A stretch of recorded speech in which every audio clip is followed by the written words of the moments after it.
Olá!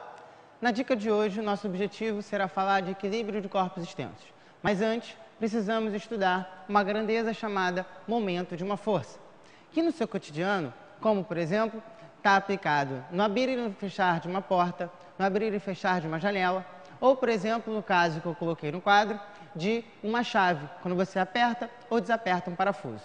Essa grandeza, momento, depende da força que você aplica e depende também da distância dessa força até um ponto fixo, até um ponto de apoio. No caso aqui, representado pela letra D. O momento é dado pela força vezes essa distância.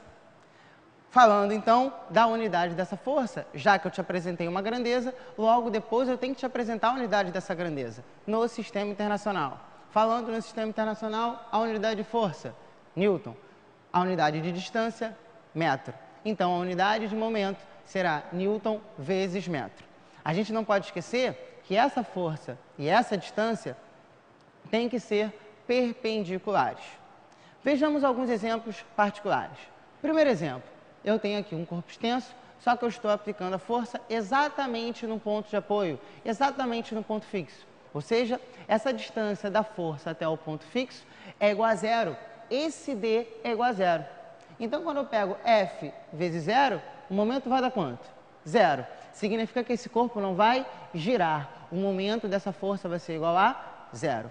Segundo exemplo, quando eu faço uma força paralela a uma determinada distância. Como eu tinha dito antes, a força e a distância têm que ser o quê? Perpendiculares. Ou seja, se eu fizer uma força paralela, o momento dessa força vai ser igual a zero. Esse corpo extenso também não vai girar. Terceiro exemplo, quando eu faço uma força oblíqua a essa distância. Como a força tem que ser perpendicular, eu preciso fazer o que com essa força? Decompor essa força. Vou decompor em duas componentes. Vou decompor em Fy e vou decompor em Fx. Agora, a gente volta para o que a gente estudou antes. Quando eu decomponho Fy, eu tenho uma força que é perpendicular. Logo, essa força Fy realizará momento. Já a Fx, que é uma força paralela, não realizará momento. É o caso do exemplo anterior. Agora que a gente já sabe o que é momento de uma força, nós podemos ver o que é o equilíbrio de corpos extensos, que precisa de duas condições. Qual é a primeira condição? A força resultante ser igual a zero. Para qualquer corpo ficar em equilíbrio, a força resultante nesse corpo necessariamente tem que ser igual a zero. Só que a gente está falando de um corpo extenso, então ele também não vai poder girar. Giro na física a gente dá o nome de momento. Ou seja, o somatório de todos os momentos que vão atuar nesse corpo extenso tem que ser igual a zero. Obrigado e até a próxima.